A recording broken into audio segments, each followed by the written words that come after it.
Muy buenos días con cada uno de ustedes. El día de hoy vamos a presentar el tema, uno de los grandes reformadores del movimiento protestantismo que surgió en el siglo XVI. Vamos a hablar de Juan Calvino. En esta oportunidad vamos a ver 5 aspectos principales de la vida de Calvino. Muchos lo llaman el teólogo sistemático de la Reforma. Vamos a ver los primeros años. Primero vamos a ver los primeros años, su formación y también su aspecto profesional. En sus primeros años, Juan Calvino eh, tuvo inicios humildes, nació en Noyon, Francia, en 1509, viene de una familia o vino de una familia de clase media, y bueno, su padre era el secretario del obispo y también el secretario del procurador de la catedral. Mediante aquellas conexiones, su padre pensaba costear los estudios de su hijo, Juan Calvino. También en el tema de su formación, cuando ya alcanzó cierta edad, fue a estudiar a París, donde conoció y estuvo en relación con el humanismo que estaba creciendo cada vez más y más. También tuvo que elegir dentro de su formación cuál sería su postura. Él mantuvo una postura relativamente conservadora, pero al mismo tiempo, estando en París, estuvo relacionado con las doctrinas de Wycliffe, Hus y Lutero. Pero aún, como menciona en sus propias palabras, él seguía y se sentía atado a las supersticiones del papado. En 1528, Calvino obtuvo el grado de maestro en artes y también se dedicó precisamente a lo que había estudiado, la jurisprudencia. Continuó sus estudios bajo los célebres juristas, dos de ellos bien conocidos de la época, Andrea Alciati y también Pierre Destoy. Él estudió tanto en Orleans, en la ciudad de Orleans, como en la ciudad de Bourges. El primero, Andrea Alciati, tenía una inclinación humanista y Pierre de Destoy una postura conservadora. Mostró atracción, como mencionamos, hacia el humanismo, más mantuvo una postura conservadora. Pero finalmente se inclinó por el humanismo. Se unió con un grupo de seguidores de Erasmo, de Rotterdam, y realizó estudios sobre esta creciente forma de ver la vida. Empezó a practicar la abogacía. En 1530 empezó a escribir, también practicando ya este oficio. Ahí empezó a escribir de Clemencia, que sería publicado en 1532. Luego veremos el tema de la conversión, algo muy controversial dentro de la vida de Calvino, ya que a comparación de Lutero, él no relata mucho el estado interior y su peregrinaje interior, a diferencia del otro reformador conocido. No se sabe tampoco la fecha cuando abandonó la fe romana, y las posibles razones que llevaron a que abandone la comunión romana son las siguientes. La influencia humanista de por sí en sus años de estudio, los estudios de las Sagradas Escrituras y también los propios estudios que realizó junto con las Sagradas Escrituras de la antigüedad cristiana. En 1534, Calvino reveló de manera pública su estado y su postura espiritual hacia el romanismo. Se presentó en su natal Noyon, renunciando a los beneficios eclesiásticos de su familia.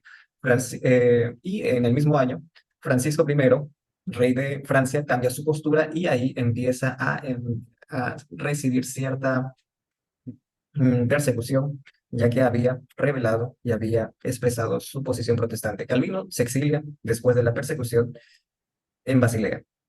Seguidamente vamos a ver, pasando a su conversión, una de sus obras, o, según los estudiosos, una de las obras más reconocidas de Juan Calvino, la institución de la religión cristiana.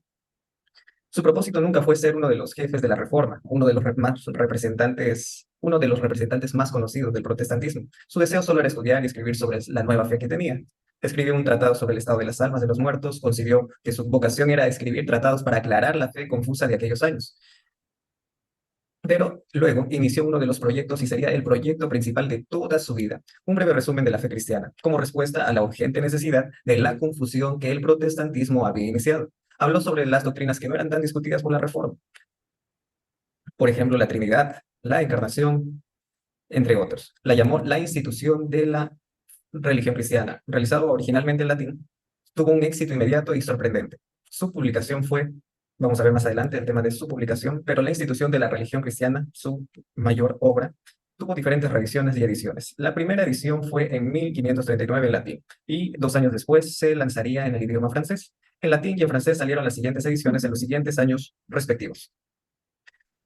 La segunda edición fue en 1543 en latín y 2 años después también en francés. En 1550 viene la tercera edición, 2 años después la edición tercera, pero en idioma francés.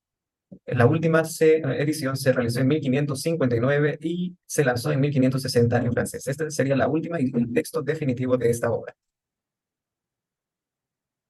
temas y detalles sobre la institución de la religión cristiana. En su primera edición solo tuvo 6 capítulos. En su última edición se realizó en 4 libros y cada uno de ellos, o entre ellos, hacía más de 80 capítulos en sí. El primer libro habla sobre Dios, su revelación y también la creación, junto con la naturaleza del ser humano. En el segundo libro se habla y desarrolla el tema de Dios como redentor, la revelación de Dios y su modo de revelarse, el Antiguo Testamento y Jesucristo. En el tercer libro definió y trata sobre el Espíritu, la gracia de Jesucristo, los frutos de estar en Cristo, y en el cuarto libro, Calvino explicó los medios externos para la participación de la Iglesia y la Iglesia junto con los sacramentos de la misma. De la institución de la religión cristiana, vamos a pasar a su lado del líder y lo vamos a titular como el reformador de Ginebra. Juan Calvino se convenció de que sus dones no eran los de un pastor y tampoco de un adalid defensor de la fe. Él pensaba más que nada y sentía que su llamado era el de un estudioso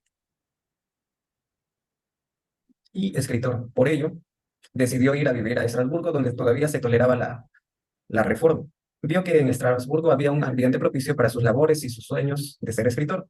No logró llegar a Estrasburgo por una guerra. Eso le hizo desviarse y pasar por Ginebra. Al llegar a Ginebra, fue abordado por Farel, misionero de Berna y líder espiritual protestante de Ginebra. Que había llegado a Ginebra, era seguidor de los escritos de Calvino y al enterarse, lo abordó y le explicó el ambiente favorable y muy necesitado que tenía Ginebra. Farel le invitó a que se quedara. Farel maldijo la posible posición egoísta de Calvino si no aceptaba su solicitud. Después de esa última increpación de Farel, Calvino no pudo decir que no. Y ahí empezó su obra de pastor en la ciudad de Ginebra. Estando en Ginebra, después de aceptar la invitación de Farel, Calvino se convirtió en el personaje central de la vida religiosa en Ginebra. Farel se convirtió en su colaborador. Una de sus primeras obras fue el exigir la excomunión de los feligreses que no seguían sus indicaciones. Los burgueses mostraron resistencia, los reformadores suizos empezaron a recibir reportes negativos sobre Ginebra. Esto hizo que Calvino y Farel sean desterrados de Ginebra. Seguidamente, Calvino tuvo que ir a Estrasburgo y los que estudian la vida de Calvino pueden definir que estos 3 años que se refugió en Estrasburgo serían los más felices de toda su vida. También tomó parte en el liderazgo de la vida religiosa en Estrasburgo. Produjo una liturgia francesa y tradujo los salmos y otros himnos en aquella ciudad. Produjo la segunda edición de la institución de la religión cristiana y también se casó con Idelette de Buell. Después de estos 3 años, Calvino regresó a Ginebra y en su regreso redactó ordenanzas eclesiásticas en 1541.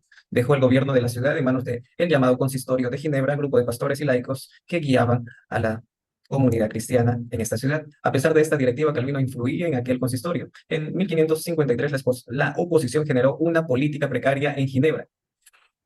Más algo resaltante de la obra pastoral de Calvino en Ginebra es el caso de Miguel Servet. Médico y teólogo español perseguido por la Inquisición, llegó a Ginebra. Calvino no tuvo la intención de dedicarse a la vida activa de sus muchos correligionarios o guiarlos en su camino espiritual. Sin embargo, cuando llegó Miguel Servet y presenciaba una de las prédicas de Calvino, fue arrestado. Calvino hizo una lista de 38 acusaciones contra Servet y ayudó esto a que fuera condenado a la hoguera. La Academia de Ginebra. Uno de los sueños de Calvino se realizó cuando él ya estaba avanzado en edad, en la misma ciudad donde fue llamado para ser el líder espiritual. La Academia de Ginebra se fundó bajo la dirección de Teodoro de Beza, centro de formación con principios calvinistas que influiría en la vida protestante de muchos países en adelante. A su muerte, Calvino realizó un testamento y se despidió de sus colaboradores el 27 de mayo de 1564. Calvino y el calvinismo. La presencia de Cristo en la comunión fue la diferencia principal de los seguidores de Lutero, Zwinglio y también Calvino. Se llegó a algunos acuerdos entre los siguientes grupos. Por ejemplo, en el concordato de Wittenberg se pusieron de acuerdo en muchas de las doctrinas y creencias de estos reformadores. A pesar de esto, los seguidores tanto de Lutero y Calvino siguieron un camino opuesto al de la concordia, sino empezaron en vez de unir fuerzas, a luchar entre ideas de sus maestros. La influencia de la institución de la religión cristiana llegó a muchos países y a influir dentro de la vida espiritual de Holanda, Escocia, Francia, Hungría y muchos otros varios países.